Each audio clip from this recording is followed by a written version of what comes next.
Hello viewers, welcome to my channel. আজকে আমি আপনাদের জন্য আপনারা যারা স্কুল সার্ভিস কমিশন কিংবা মাদ্রাসা সার্ভিস কমিশনের এই সেম এক্সামসের প্রস্তুতি নিচ্ছেন তাদের জন্য আরেকটা নতুন ভিডিও নিয়ে এসেছি, আরেকটা নতুন সেট। আজকের সেট ইংলিশ ল্যাঙ্গুয়েজের উপরে 53rd সেট। তাহলে এর আগের সেটগুলো যদি আপনারা কেউ দেখে না থাকেন, আমি অনুরোধ করব সেই সেটগুলো বা ভিডিওগুলো দেখে নেবেন। আশা করছি আপনাদের প্রিপারেশনে বা পরীক্ষার প্রস্তুতি কাজে লাগবে।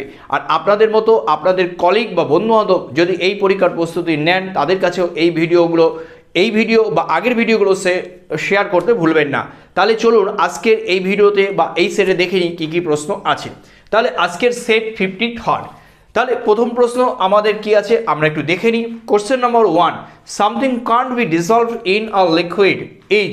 তাহলে যে জিনিসকে বা যাকে জলে লিকুইডের মধ্যে কোনো তরল পদার্থের মধ্যে যাকে ডিসলভ করা যায় না, এক কথায় আমরা তাকে কি বলতে পারি? অপশান এ লেখা আছে দেখুন ইনসলিউবল, অপশান বি লেখা আছে স্টোনি, অপশান সি আছে সলিড, আর অপশান ডি লেখা আছে বোথ বি অ্যান্ড সি। তাহলে কোশ্চেন নম্বর 1 এই এক দাগের প্রশ্নে কোনটা হবে উত্তর? তাহলে এক দাগের প্রশ্ন হবে উত্তর দেখুন অপশান এ, যেখানে লেখা আছে দেখুন ইনসলিউবল।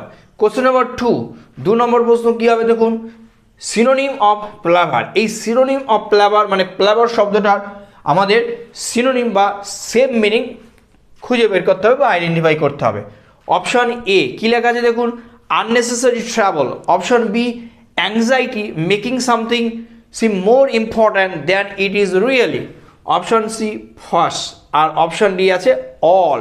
তাহলে এই প্লাভার শব্দটার সিনোনিম বা সেম মিনিং কোনটা হবে? আমাদের জন্য যে অপশানগুলো আছে তার মধ্যে এ বি সি তিনটি অপশানই কিন্তু সঠিক, তাই উত্তর হবে অপশান ডি। এবার দেখুন কোশ্চেন নম্বর 3 বা থার্ড কোশ্চেন কি আছে দেখুন Indian civil services is one of the toughest exams because less candidates become successful every year. No error. প্রশ্নটা দেখেই বুঝতে পারছেন এটা এরর কারেকশন আছে। আমাদের জন্য এই প্রশ্নে চারটে পার্ট আছে, part A B C D. যদি কোথাও কোনো গ্রামাটিক্যাল মিস্টেক না থাকে তাহলে উত্তর হবে আমাদের পার্ট ডি, আর যদি কোনো স্পেসিফিক পার্ট ভুল থাকে সেই পার্টটাই কিন্তু আমাদের উত্তর হবে। তাহলে আমরা পার্ট ওয়াইজ একটু দেখে নিই কী আছে দেখুন Indian civil services is. Part A লেখা আছে দেখুন Indian civil services is. Part বিতে আছে one of the toughest exams. Part C কি আছে because less candidates become successful every year, আর পার্ট ডি আছে নো এরর।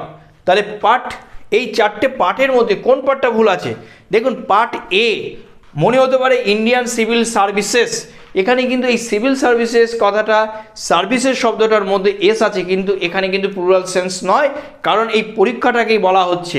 তাহলে এখানে কিন্তু আমরা এখানে যে ইজ আছে দেখুন এই কনস্ট্রাকশন, এখানে কিন্তু ইজ বা সাবজেক্ট ভার্বের এগ্রিমেন্টের কোথাও ভুল নেই। পার্ট বিতে আছে দেখুন one of the toughest exams, এখানে দেখুন one of the toughest exams আছে, প্লুরাল আছে, তাহলে এখানেও কিন্তু কোথাও ভুল নেই। পার্ট সি কি আছে দেখুন because less candidates become successful every ইয়ার, এই পার্ট সি ভুল আছে। কোথায় পার্ট সি ভুল আছে দেখুন এই পার্ট সিতে আমরা দেখতে পাচ্ছি লেস ক্যান্ডিডেটস লেখা আছে দেখুন লেস ক্যান্ডিডেটস লেস। আমরা জানি যে লেস এই যে শব্দটি এই শব্দটি কিন্তু কাউন্টেবল প্লুরাল নাউনের সাথে ব্যবহার করা যাবে না, বা কাউন্টেবল নাউনের সাথে ব্যবহার করা যায় না, নাউনের আগে ব্যবহার করা যায় না। কি ব্যবহার করা যায়? এটি আনকাউন্টেবল নাউনের আগে আমরা ব্যবহার করি। তাহলে এর জন্য যখন আমরা এই লেস কনসেপ্ট বা আইডিয়াটাকে ক্ল্যারিফাই করব বা ব্যবহার করতে চাই তখন কিন্তু আমরা কাউন্টেবল নাউনের আগে যে শব্দটা ব্যবহার করব সেটা কিন্তু লেসের পরিবর্তে কিন্তু আমরা ব্যবহার করব ফিওয়ার। ওকে, তাহলে ফিওয়ার শব্দটি ব্যবহার করব অ্যাজ অ্যাডজেক্টিভ হিসেবে কাউন্টেবল নাউনের আগে, কিন্তু লেস কিন্তু আনকাউন্টেবল নাউনের আগে। কিন্তু দেখুন এখানে ক্যান্ডিডেটস কিন্তু কাউন্টেবল নাউন এবং প্লুরাল আছে, তাই এখানে লেসের পরিবর্তে ফিওয়ার লেখা উচিত ছিল। যেহেতু ভুল আছে তাই আমাদের পার্ট সি ভুল হবে এবং আমাদের জন্য সঠিক এই পার্ট সি হবে, আমরা তাই পার্ট সিতে দাগ দিলাম। আচ্ছা, এবার দেখুন কোশ্চেন নম্বর 4 4 নম্বর প্রশ্ন কি আছে দেখুন মার্ক দি রং স্পেলড ওয়ার্ড। তাহলে চারটে বানান আছে চারটে অপশানে, তাহলে আমাদের জন্য বানান ভুল আছে কোনটা? প্রথম অপশানে কি আছে দেখুন ফেয়ার লেখা আছে, অপশান বি লেখা আছে দেখুন কমিটি, অপশান সি লেখা আছে এক্সিড, আর অপশান ডি লেখা আছে এক্সেলেন্স। তাহলে এখানে যে চারটে শব্দ আছে সেই চারটে শব্দের মধ্যে ভুল আছে অপশান বি, যেখানে লেখা আছে দেখুন কমিটি। কোথায় ভুল আছে দেখুন, এখানে সি ও এম আছে, কিন্তু এই কমিটি বানান কিন্তু আর একটা এম হবে, অর্থাৎ C O double M I double D double E, কিন্তু এখানে একটা সিঙ্গেল এম আছে, তাই আমাদের জন্য সঠিক অপশান বি হবে। এবার কোশ্চেন নম্বর 5 বা 5th কোশ্চেন কি আছে দেখুন, the old man was A victim. কি লেখা আছে দেখুন, the old man was a victim dash the train accident. তাহলে এখানে আমাদের অপশান থেকে আমরা বুঝতে পারছি প্রিপোজিশন আমাদের ব্যবহার করতে হবে। সঠিক প্রিপোজিশন কোনটা হবে? অপশান এ লেখা আছে দেখুন টু, অপশান বি লেখা আছে ফ্রম, অপশান সি লেখা আছে অফ, অ্যান্ড অপশান ডি আছে ইন। তাহলে বাক্যটা কি আছে? The old man was a victim dash the train accident. তাহলে এখানে যে চারটে প্রিপোজিশন আছে সঠিক কোনটা হবে? সঠিক কিন্তু প্রিপোজিশন হবে যেখানে লেখা আছে দেখুন অফ, তাহলে অপশান সি হবে। কিন্তু এছাড়াও একটু বলে দিই যে ভিকটিম সাথে এই যে শব্দটার সাথে কিন্তু আমরা টু ব্যবহার করব যখন আমরা ভিকটিম টু ওয়ান্স ফলি ব্যবহার করব, FOLLY।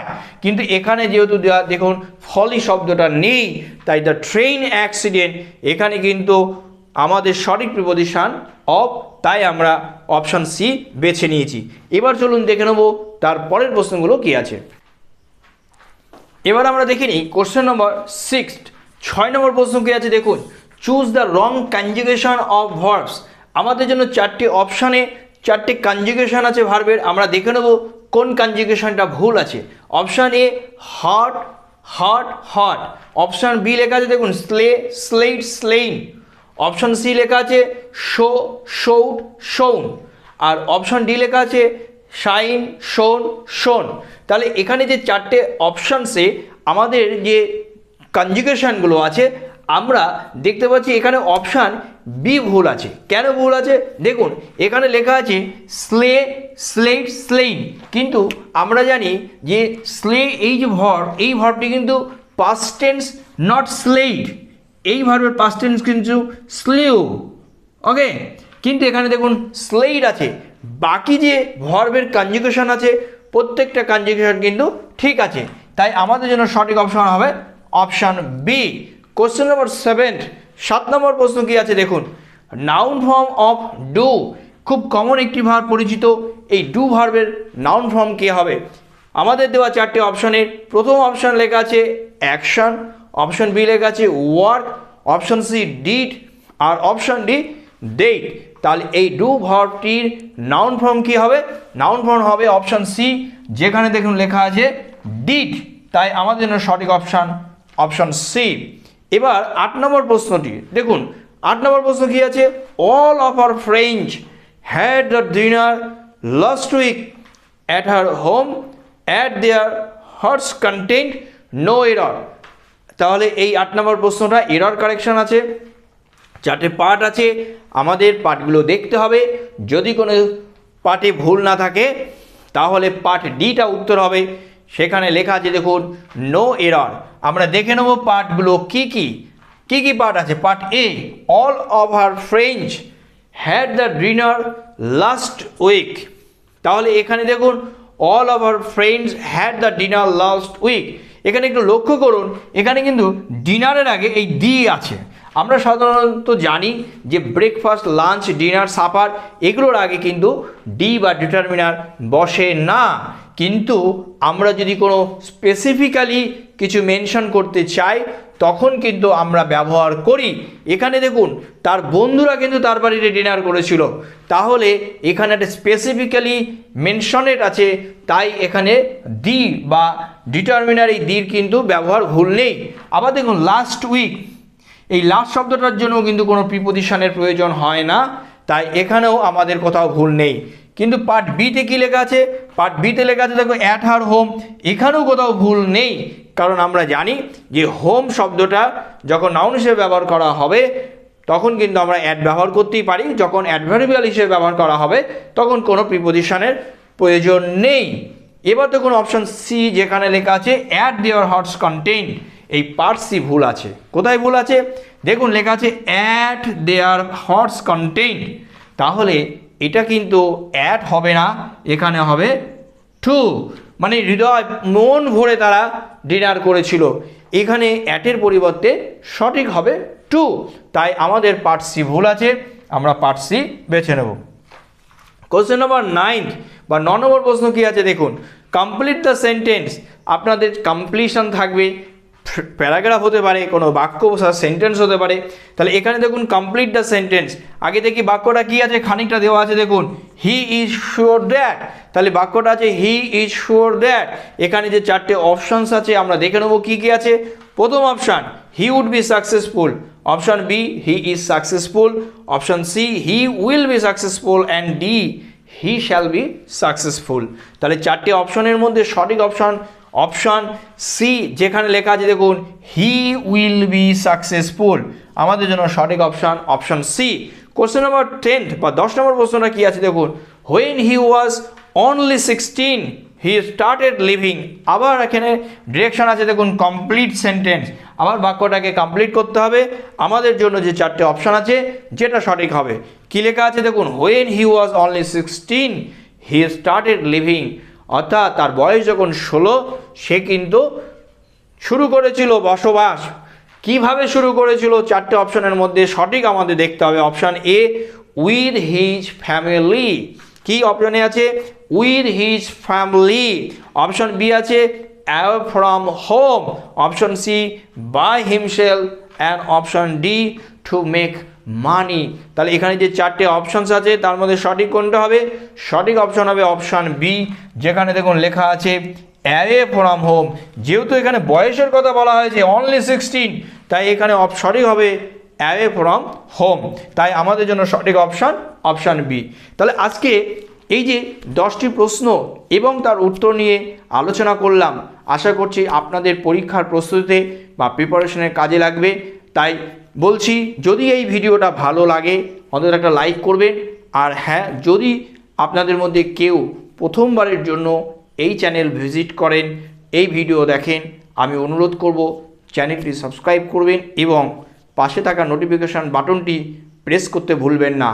আবার যখন আরেকটা নতুন ভিডিও, আরেকটা নতুন সেট আপলোড করব, সবার আগে আপনাদের কাছে পৌঁছে যাবে। আজ এই পর্যন্ত।